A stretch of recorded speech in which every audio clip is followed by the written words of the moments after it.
It's 67 words long, it's 100 years old, and it changed the course of history for the Middle East and the Jewish people. The Balfour Declaration, the expression of the British government's support for a Jewish home in Palestine, was sent by British Foreign Secretary Arthur Balfour to the second Lord Rothschild. I'm here in Buckinghamshire at Waddesdon Manor to speak with the fourth Lord Rothschild about the Balfour Declaration, what it means for Britain, for the Jewish people and the Rothschild family. The Foreign Office, November the 2nd, 1917. Dear Lord Rothschild, I have much pleasure in conveying to you, on behalf of His Majesty's Government, the following declaration of sympathy with Jewish Zionist aspirations, which has been submitted to and approved by the Cabinet. So it's possibly the most famous letter in modern Jewish history, and it begins with three words: Dear Lord Rothschild. Why was it that this letter was sent by the Foreign Secretary to your great-uncle Walter?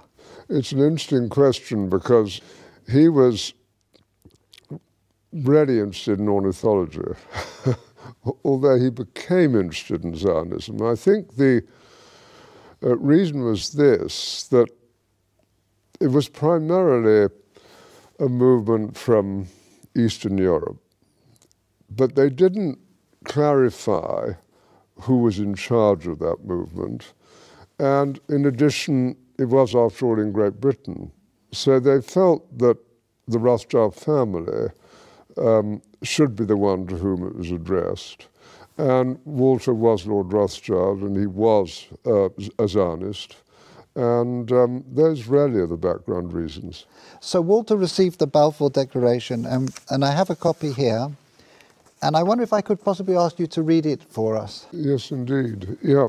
I'm going to put on my spectacles to make sure I read it accurately. His Majesty's Government view with favour the establishment of Palestine as a national home for the Jewish people, and will use their best endeavours to facilitate the achievement of this object, it being clearly understood that nothing shall be done which may prejudice the civil and religious rights of existing non-Jewish communities in Palestine, or the rights and political status enjoyed by Jews in any other country. I should be grateful if you would bring this declaration to the knowledge of the Zionist Federation. Yours, Arthur Balfour. And here it is, the Balfour Declaration. What do you feel when you see it here? I genuinely feel it's one of the most extraordinary moments in the history of the Jewish people. If you think it took 3,000 years to get to this. And of course, the Rothschild family then as now filled two roles, because it wasn't just a leader of diaspora Jewry, it also played a very significant role in the early years of the establishment of the pioneer communities in Israel as well. I just want to revisit for a moment your cousin Dorothy, who you mentioned, who at an extraordinarily young age, still in her teens, played such a critical role as a go-between and a facilitator for Chaim Weizmann. Can you say a little bit about her? Well, she married my cousin Jimmy when she was 17. So this is your cousin Dorothy, Dolly. Yep, Mrs. James Rothschild. And from her teenage years onwards, she was a major supporter of Israel, wasn't she? Major supporter. I mean, she worshipped her husband, who'd been deeply committed, son of Baron Edmore.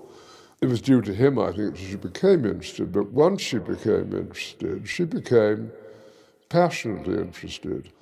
After his death, she became even more committed. She just wanted to carry out his wishes and what he cared deeply about.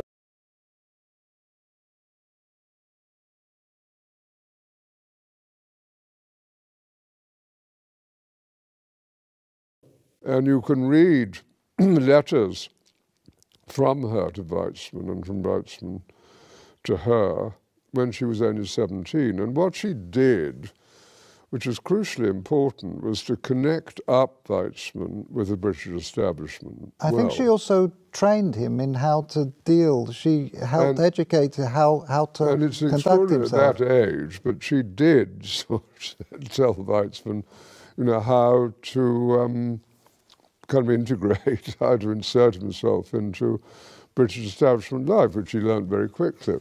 So I'm here in the Waddesdon Manor archives, where there is a treasure trove of remarkable documents from the time of the Balfour Declaration. We have the correspondence here between the teenage Dorothy and her husband James, and it's really a love story. Here we have detailed letters describing her dealings with Zionist leaders, her advice and her suggestions regarding the conferences of the Zionist movement. And here we have a letter that the young Dorothy, still not 20, sent to Dr. Chaim Weizmann, where she's talking about the meetings that she's arranged for him. And as we've heard, she was helpful in training and preparing him to enter into the highest echelons of British society to advance the cause of the Zionist movement. She was an important character.